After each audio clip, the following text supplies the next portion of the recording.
Instagram offered me the Instagram Reels bonus, so I was like, you know what, let's go for it. I haven't really delved that much into Reels and TikToks. I've done a few here and there, but I keep getting banned on the Clock app. People keep reporting my stuff. I don't know why, because it's not inappropriate, but whatever. Instagram was offering me money for it, so I was getting ready to do it. I'm gonna make the most of it. So I did the first month. Just basic TikToks or basic Reels, nothing too crazy. And then this month I decided that I was going to niche down, and I'm really gonna get into burlesque TikTok, burlesque Reels, and make these Reels really work for the genre of dance that I perform in. And on top of that, my whole mantra is teaching everyone how to go further, faster in burlesque. I'm your no-nonsense basic burlesque teacher on the internet. So I'm gonna be no-nonsense basic burlesque in my Reels. It just makes sense. So I decided to do edutainment type Reels. And when I started posting these Reels, people got in their feelings. Like, people were taking what I said to heart. Now I want you to take what I say to heart, because I'm a teacher and I want you to understand what I'm trying to say, and, you know, lock it up in there so you can use it, because we're working thinking dancers, blah, blah, blah. But people were like offended. Like, people were offended in the comments by what I said. Okay, so let's talk about exactly what I said. So the first Reel that I posted that people kind of had a problem with was when I said, who let you put acrylic gems on your costume? Disgusting. Now, I said what I said. I stick by what I said about acrylic gems. Acrylic gems are gross. I think they're disgusting. And there's a reason why I think they're disgusting. This isn't an elitist statement. This is just, it is what it is. Acrylic gems are cheap gems. They're made for kids' arts and crafts. They're not made for costumes, unless, of course, you're buying a specific brand, or excuse me, not a specific brand, but like, you know, a specific caliber of acrylic gem. Those are fine, but I'm talking about the big pack that you get at Michael's. You can't put those on burlesque costumes. One, because most gem tacks, E6000 glues, things like that, will melt the foil backing on the acrylic gem, which means that the acrylic gem no longer catches light, because the light isn't from the cut of the plastic that it's made from. It's from the foil that's attached to the back of the gem. So it's gone immediately, so it doesn't catch the light. It looks cheap, it looks chintzy, it doesn't do anything for your costume, so there's really no point in putting acrylic gems on there. It doesn't look nice. So my suggestion always when building a burlesque costume is to use glass stones, and they're really not expensive. And I had this because everybody's like, are you joking? Like, are you kidding? What if you can't afford anything? But oh, they're good. I just ordered food and apparently it just arrived. But they were like, oh my gosh, are you kidding? Like, what if acrylic gems are all we can afford? Glass gems are not that expensive. They're really not. You can get them from China for less than $10 for like 1440. Is that a gross? Of stones. You can also get them on Amazon. There's so many different places that you can get stones for like super cheap, and they're glass and they look nice. I'm not saying that you have to go hard to the paint and buy Swarovski crystals for your very first costume. I am just trying to be a realist about the burlesque industry. Everybody tells you as a burlesque beginner, oh, your costume doesn't matter, all that matters is your stage presence. And this is true when you're first starting. We are trying to develop you as a performer first. What comes second is the showmanship. The showmanship is the costume, the hair, the makeup, the accessories, but all those things matter when you're trying to book professional gigs. And I don't understand why people were fighting me about that. They were saying, well, talent is all that matters. Talent is what is most important. You can charm anyone in any costume as long as you have talent. Fuck out of here. Like, yes, I understand the basic concept that if you have talent, it shouldn't matter what you're wearing. However, we all know that that's not the case when you're trying to get these gigs. If you want a good gig, you need to have a good looking costume. And if you want to get paid well, then you need to have a costume that's made well. It's that simple. It really is that simple. It works that way in every other industry. So what makes you think that you can go to a professional burlesque gig in lingerie that you bought at the dollar store with dollar store gems on it? Now, I'm not saying that you can't flip a dollar store thong into something absolutely amazing, because I can't be done. I've done it on my channel, but I'm just saying, if you're gonna do those things, like, you better really super flip it, you know what I mean? All I'm saying is invest in your costumes. Invest in your costumes, burlesque beginners. If you are looking to get those professional gigs, invest in your costumes, because you will not get professional gigs in basic costumes. You won't.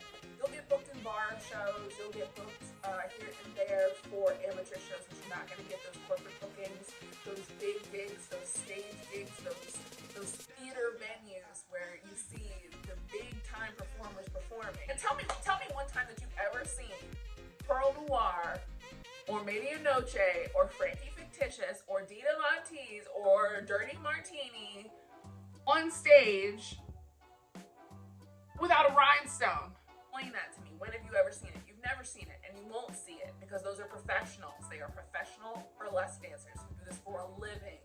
And if that's what you want to do, then these are the people that you should be looking up to. These are the costume aspirations and goals that you should have. Period. Tired of people lying about the burlesque industry in that way.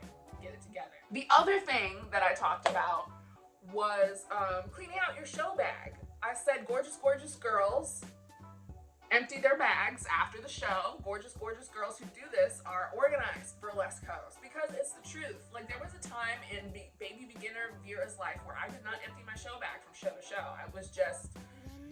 I just ran with it. It was like my dance bag from like when I was in school. And the difference between a show bag and your dance bag when you're in school is your dance bag when you're going back and forth to the studio has your shoes, extra tights, those types of things in it. Things that it doesn't matter because you're going to class, you're going to rehearsal. Those things don't matter. It doesn't matter if you put on smelly tights. I mean, it does matter if you put on smelly tights when you go to class because people will talk about you and say that you're the dancer with the smelly tights, but it doesn't matter.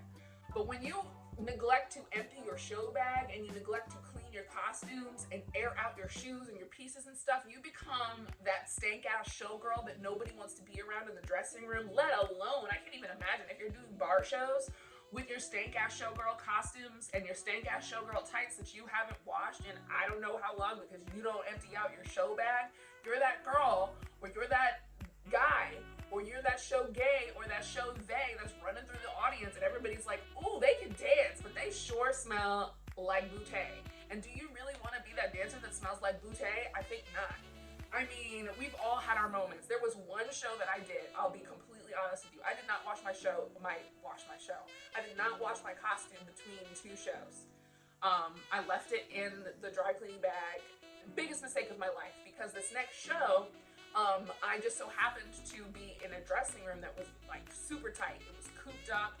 It was a bathroom and there were three of us in the bathroom at the same time. It was hot. It was summertime. We were all sweating, not only from walking into the venue from outside because it was hot, but also because we were sweating because we were on stage. So that, in combination with the fact that I had not freshened up this costume since the last time I wore it, must. And I mean, it happens, but like there are ways to prevent this. And how could I have prevented that in that situation is I could have washed out or refreshed my costume in between shows.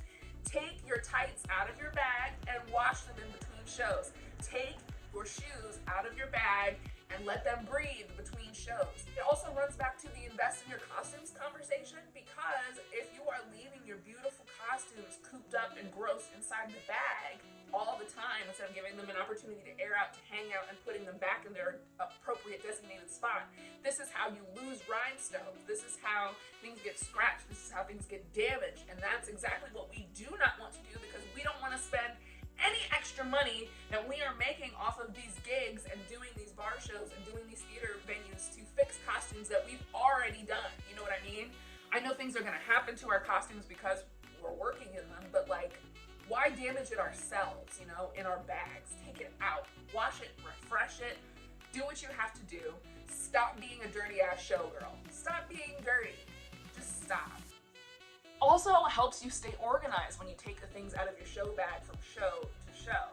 Now, I'm not saying somebody was like, I am definitely not emptying my show bag at 3 o'clock in the morning. And I'm like, well, I'm not asking you to empty it at 3 o'clock in the morning because I sure as hell don't. When I come home for a show, sometimes I just leave my bag down in the car. I don't even bring it inside because I'm so tired. But the next day, I open it up, I empty it out, I get what I need to get to throw in the washing machine. My tights usually are the only things that I can throw in the washing machine unless they have like rhinestones or something on them. I take my shoes out so that they can aerate. I take my costume out so that it can aerate, and then I can decide whether it needs to be hand washed or it needs a refresher because, again, not all costumes can even be hand washed. Sometimes they need a Russian ballet wash. I don't know if you guys are familiar with the Russian ballet wash, but it is a combination of either a little bit of rubbing alcohol or alcohol like vodka, water, and some people use woolite or some kind of detergent. Some people, just for like a refresher, will just throw in like some scent beads. Some people use essential oils, but you mix all that together, put it in a spray bottle, and then spray your costumes down so that it kind of, eats up a little bit of that bacteria from your sweat, and it also gives it a light, fresh scent. And these are for costume pieces that you can't wash. You can't put it in a sink, you can't hand wash it, you can't put it on delicates in the washing machine. It's for those kinds of pieces.